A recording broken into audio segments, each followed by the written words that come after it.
Bonjour à tous et soyez les bienvenus dans cette nouvelle Storytime. Alors je sais que vous aimez les Storytime et donc j'ai pris la décision aujourd'hui de pouvoir vous partager celle-ci. Alors, je vais mettre un peu de contexte et ensuite je vais pouvoir dérouler cette Storytime. Il y a quelques années de cela, je servais à l'église, j'étais déjà chrétien depuis plusieurs années. Mais j'avais des périodes de ma vie où j'avais comme ce que je pourrais appeler comme des blackouts. Aujourd'hui, j'aurais pu dire que j'avais comme des périodes où je pouvais peut-être faire face à quelque chose qui ressemble à la dépression. Et j'avais des périodes où je ne me sentais réellement pas à la hauteur, je ne me sentais réellement pas digne et capable de pouvoir servir Dieu. Et donc j'avais des périodes comme ça où je me remettais énormément en question. Et le truc, c'est qu'après chacune de ces périodes, ou pendant ces périodes-là en question, il m'arrivait malheureusement de tellement me morfondre, tomber dans de la tristesse, tomber dans de la culpabilité, qu'en fait, au fur et à mesure, une chose en appelle une autre, et au fur et à mesure, je retombais en fait dans certains travers. Mais ça faisait déjà quand même quelques années que j'étais déjà en Christ, et ça faisait un moment que ça m'était pas arrivé, même si je sentais un peu de temps en temps comme un peu des appels, si je puis dire comme ça. Et donc ça faisait déjà...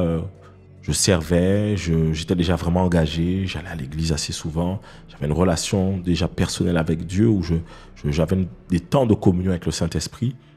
Mais pendant un moment donné, j'étais comme dans le flou, peut-être par rapport à certaines paroles reçues, certaines choses. Anyway, mais en tout cas, j'étais rentré dans une période un peu assez particulière.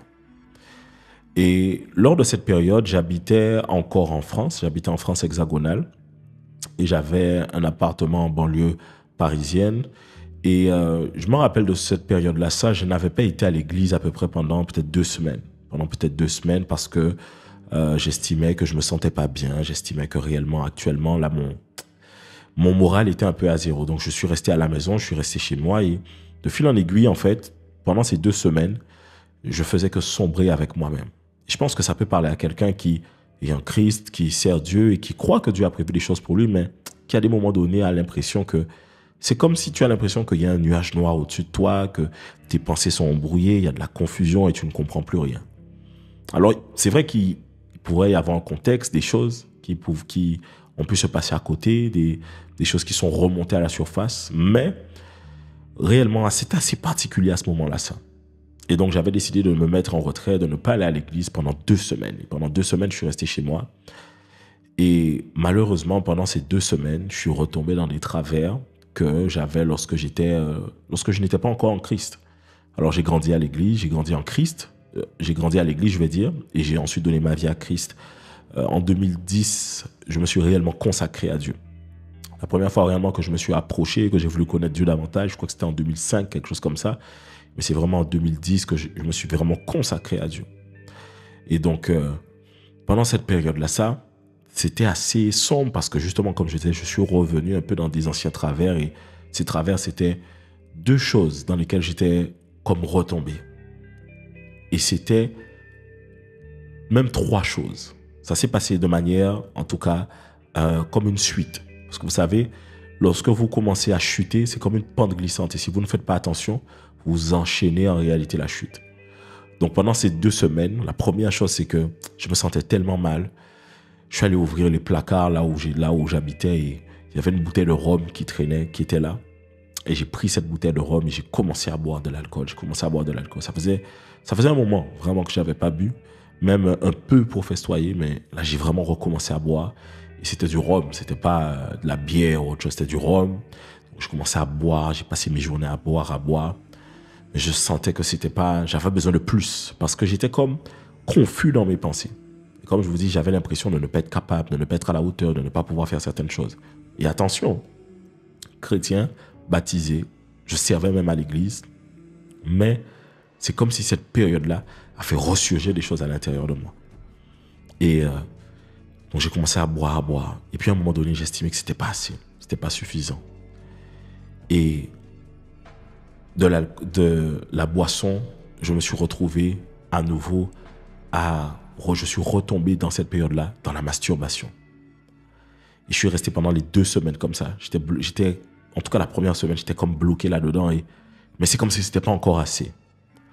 Et pendant ces 2 semaines-là, je voyais, il y avait tous les gens, en tout cas autour de moi, qui qui croyaient en Christ. Je ne les côtoyais pas. En fait, je voulais rester dans mon coin. J'ai pris mes 2 pieds, je suis allé prendre les transports et je suis allé dans un tabac, dans une porte de Paris, aller acheter de quoi fumer. Donc, je suis allé au tabac et je me rappelle, j'avais tellement un peu quand même, je vais dire, j'avais quand même un sentiment de culpabilité, un peu de honte quand même. Je me suis dit, je ne vais pas aller dans un tabac pas loin de ma ville, puisque la ville où j'habitais, c'était une ville où il y avait d'autres membres de ma famille qui habitaient. Donc, je suis allé à une des portes de Paris et je suis allé acheter de quoi fumer dans un tabac. Et j'ai passé tout en tout cas, je suis revenu avec de quoi fumer à la maison. Et je me rappelle bien, en plus, j'étais dans mon salon et à ce moment-là, j'ai mis, c'était Vybz Kartel. Et c'était, il y avait 2 chansons que j'ai mis. C'était une chanson, c'était 2010 et c'était Mary. Et je suis resté dans mon salon et je suis resté à fumer, à boire, fumer, boire, fumer, boire. Je retombais dans la masturbation, fumer, boire. J'avais passé mon après-midi. Je me rappelle plus c'était à quel moment durant ces 2 semaines, mais je crois que c'était c'était vers la fin. C'était vers la fin des 2 semaines. J'avais passé mon après-midi à fumer, boire, fumer, boire. Et puis à un moment, j'étais dans mon salon, dans le salon de cet appartement là où j'étais. J'étais dans le salon et je me rappelle, c'était un cigare. J'étais dans mon salon et je tenais ce cigare. Mais j'ouvre une parenthèse, parce que j'ai oublié de vous raconter quelque chose. Durant ces 2 semaines, avant d'arriver à la fin, puisque là, l'histoire arrive de manière concrète à ce qui s'est réellement passé. Mais avant d'arriver là, Dieu m'avait quand même donné des appels de phare. Et je vais vous donner un appel de phare. Un appel de phare, c'était que pendant ces 2 semaines-là, je me rappelle que je faisais que sortir pour aller acheter de quoi manger et consommer et je rentrais chez moi. Et je me rappelle, j'avais été acheter une pizza dans une ville pas très loin. Donc, c'était dans une chaîne de pizzeria connue en France. Dans une ville pas très loin. Et j'avais été acheter cette pizza-là. Et en allant acheter cette pizza-là, j'ai rencontré c'était un papa. C'était un maghrébin, musulman.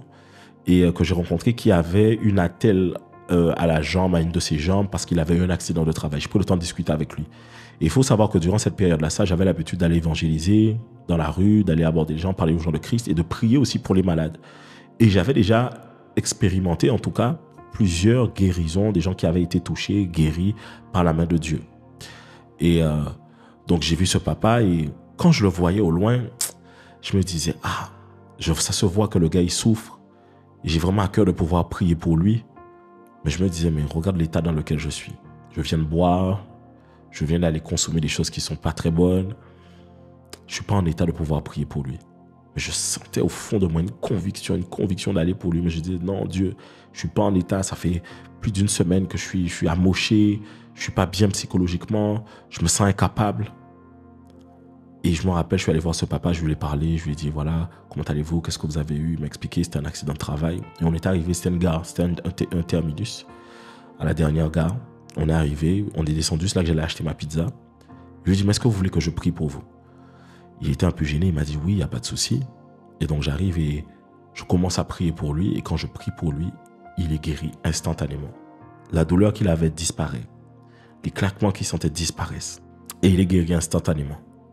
À ce même moment-là, il y a une fille qui sort et qui voit un peu qu'il y a une discussion et que le papa est en larmes parce qu'il ne comprenait pas ce qui venait de se passer. Elle pensait qu'il y avait une altercation, elle pose la question et le papa lui explique non, qu'en fait, il m'a vu là, il a prié pour moi et puis j'ai été guéri tout de suite, voilà, comme ça et tout. Et en fait, lui, il était sous le choc d'avoir été guéri. Et moi, j'étais sous le choc parce que je disais à Dieu, mais tu es sérieux quand même? Moi, je me sens sale, pas juste. Et c'est quoi? C'est un message que tu veux m'envoyer? Et je comprenais le message. Mais je n'arrivais pas à capter réellement le message. C'est comme si Dieu me faisait comprendre que, regarde, même dans ce moment-là, j'en ai pas fini avec toi. Mais j'étais en mode, de toute façon, moi, je veux rien savoir. Je suis pas dans tes histoires de servir. Je veux rien savoir. Et donc, je suis allé acheter ma pizza. Et par la suite, comme j'expliquais, je suis allé acheter quelques jours plus tard de quoi fumer. Donc, je suis allé prendre de quoi fumer. Je fumais, j'étais dans mon salon. Et c'est là que j'ai mis Vybz Kartel, 2010, Mary. Et j'étais dans mon salon. Et dans le salon, je me rappelle, je disais à Dieu, je fumais. Je disais à Dieu, Seigneur, si seulement réellement, tu crois que je peux réellement te servir. Parce que j'ai l'impression que ça, là, c'est pas pour moi. Je suis en train de fumer, je suis en train de boire. J'étais retourné dans la masturbation. J'ai l'impression que c'est pas pour moi, Seigneur. Si seulement tu pouvais me donner un signe, me montrer que, effectivement, tu ne m'as pas abandonné, tu ne m'as pas laissé. Malgré déjà l'épisode du train, je disais à Dieu, non, je crois qu'il y a quelque chose que tu peux faire pour moi. Parle-moi, il y a quelque chose parce que je n'arrive pas à sortir de ça. Je me sentais tellement mal au fond de moi. Tellement mal au fond de moi. Et cela, j'ai dit à Dieu, bon, en tout cas, si tu n'as pas fini avec moi, envoie-moi un signe. Et donc, je finis de fumer ce que j'avais à fumer. Et là, je vais me coucher. Alors, quand je suis allé me coucher, j'ai laissé un peu la fenêtre entrouverte. Parce que le salon était rempli de fumée. Je suis allé me coucher dans le canapé dans le salon. Donc là, je suis dans le canapé et je dors. Et là, je m'endors. Et là, je suis vraiment complètement endormi. Et puis, à un moment donné, c'était mon bras droit. Je sens une douleur traverser mon bras ici. Et je me réveille en sursaut. Et je commence à chercher est-ce qu'il n'y a pas quelque chose sur le canapé. Je sens qu'il y a un truc qui m'a piqué. J'ai senti une douleur traverser mon bras. Et c'est comme si, en tout cas, je sentais une douleur à ce niveau-là. Je me rappelle, c'était ici, là. Et je cherche, je lève la couette et là, maintenant, je trouve une abeille. Et en fait, quand je trouve l'abeille, c'est comme si mon esprit a capté. J'ai entendu Dieu d'un seul coup. Parce qu'en fait, il faut savoir que dans ma famille, j'ai un membre de ma famille qui des fois amenait du miel pour nous. Et je savais que quand il allait chercher le miel, il partait avec de la fumée. Et moi, je venais de fumer dans le salon là où j'étais toute l'après-midi. En tout cas, toute la fin d'après-midi jusqu'à la soirée, je venais de fumer. Et donc, logiquement, les abeilles fuient la fumée. Et donc, c'est comme si le message, je l'ai reçu de la part de Dieu. J'ai compris tout de suite ce que Dieu m'a envoyé comme message. Parce que logiquement, les abeilles sont censées fuir la fumée. Et c'est ainsi que le Seigneur m'a parlé directement. Parce que pour aller chercher du miel, il faut de la fumée. Et c'est avec cette fumée-là qu'on fait fuir les abeilles. Le Seigneur m'a dit, de la même manière que la fumée n'a pas empêché à cette abeille de venir jusqu'à toi, ton péché ne m'empêchera pas de venir jusqu'à toi. Et au moment où j'ai entendu cette phrase retentir à l'intérieur de moi, c'est comme si instantanément, tout l'effet des substances que j'avais à l'intérieur de moi, c'est comme si ça s'était évaporé d'un seul coup. Et en fait, c'est comme si le Seigneur a commencé à me parler juste après et à m'enseigner. Et c'est comme si j'ai repositionné le péché là où il était. Parce que des fois, sans se rendre compte, on met le péché tellement grand, au-dessus même de la croix. On imagine que le péché est tout puissant. Mais le Seigneur m'a permis de repositionner le péché, de voir que Jésus a déjà vaincu à la croix. Et qu'en plus de ça, notre condition, ma condition, ne pouvait pas l'empêcher de venir jusqu'à moi. Et il a commencé à me parler. Et l'autre message que j'ai compris aussi, c'est que ce qui a amené après cet épisode-là, il faut savoir qu'après cet épisode-là, les amis, c'est comme si j'étais délivré. Je ne suis plus jamais retombé dans ces genres de moods, ces genres de phases, ces genres de choses comme ça. Et totalement aussi du péché. Je n'étais plus esclave du péché. Mais ce n'est pas que j'étais plus esclave du péché parce que Jésus a fait quelque chose de nouveau. C'est parce que ma compréhension a été comme éclairée. Mon intelligence a été comme renouvelée. Et en fait, je pensais que le problème en lui-même de base, je pensais que le problème en lui-même, c'était juste le péché. Mais je m'étais rendu compte que, en fait, c'était ma condition, la condition de mon âme et de comment je me voyais et comment je me condamnais moi-même qui faisait que moi-même, je retombais dans certains péchés. Et le moment où j'ai compris qu'à tel point que peu importe dans l'état dans lequel je suis, Dieu viendra me chercher. C'est comme si j'ai senti l'amour de Dieu me remplir et me toucher. Guys, je vous assure, en général, quand je passais des temps comme ça, chaque lendemain, j'étais vraiment à terre, j'étais vraiment à tête un peu froissée. Mais c'est comme si d'un seul coup, il y a quelque chose qui s'est comme évaporé, une lourdeur qui est partie. Et depuis ce jour-là, le Seigneur m'a fait grâce. Plus jamais été esclave du péché. Plus jamais. Alors ce que je veux vous dire au travers de ce témoignage, au travers de cette story time, c'est de ne pas regarder votre situation en vous disant que Dieu ne peut rien faire, que vous êtes trop sale, que vous êtes trop éloigné de lui, que votre contexte de vie, là où vous êtes, franchement, Dieu n'en a que faire et que il vaut mieux que vous vous engouffrez. Non, non, non.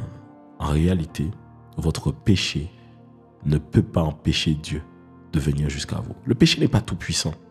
Des fois, vous mettez le péché trop haut. Vous pensez que là où vous êtes, c'est trop sombre.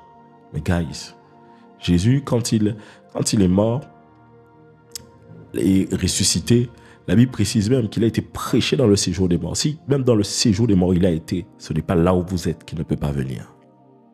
Ce n'est pas là où vous êtes qu'il ne peut pas venir. C'est ce que j'ai envie de vous dire. Souvent, être libéré du péché, ce n'est pas le péché en lui-même, mais c'est être libéré d'un système de pensée qui t'amène à revenir en arrière à chaque fois. Au moment où j'ai entendu cette phrase, si la fumée n'a pas empêché à cette abeille de venir, ton péché ne m'empêchera pas de venir jusqu'à toi. J'ai comme été libéré. Et ça m'a fait prendre de la hauteur par rapport au péché. Parce que des fois, on voit ça comme si c'est tellement quelque chose de grand. Alors si tu écoutes cette story time, j'ai envie de te dire, relève-toi. Relève-toi. Dieu n'en a pas fini avec toi. Et Dieu a des choses encore grandioses à faire avec toi. Imaginez seulement si j'avais abandonné à ce moment-là ça. C'était je crois que ça devait être je crois que c'était 2017.